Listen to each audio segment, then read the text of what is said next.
Hello, this is Tony Heller from RealClimateScience.com. The globalist elite have determined that you need to live on a diet of insects.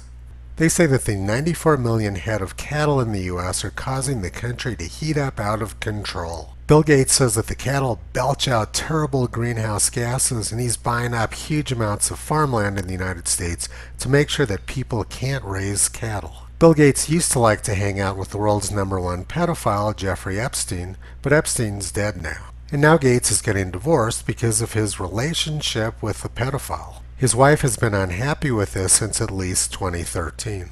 So Bill now has no wife and no pedophile friend to hang out with. So he's focused now on trying to pollute the atmosphere and alter the RNA of 7 billion people around the world. Another group of very rich people, the World Economic Forum, like to fly their private jets to Davos, Switzerland. As you can see, they're also very worried about greenhouse gas emissions, and they want you to eat bugs. They say that the little people can save the world by eating bugs, while the rich people eat prime rib.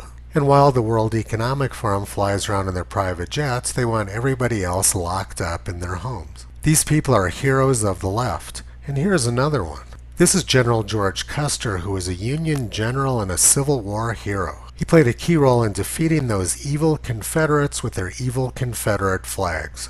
And right after the Union Army heroes completed the job of defeating the Confederate Army, they took on the job of wiping out the Native American population.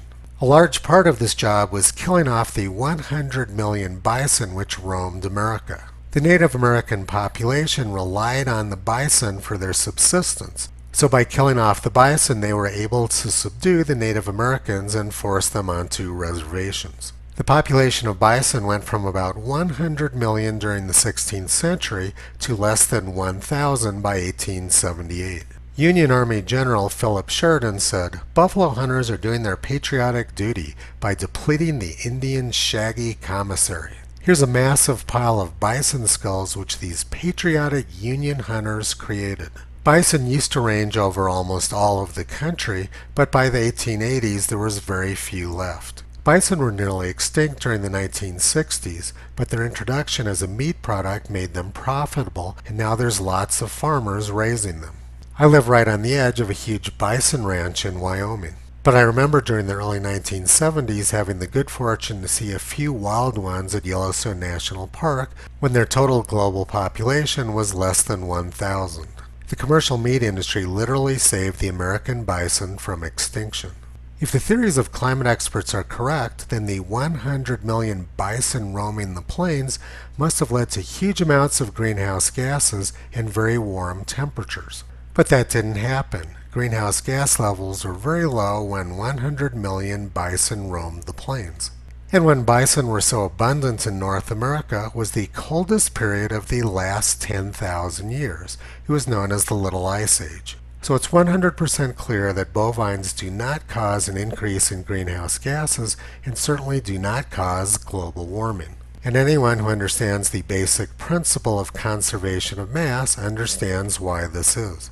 All living things emit greenhouse gases out of their lungs.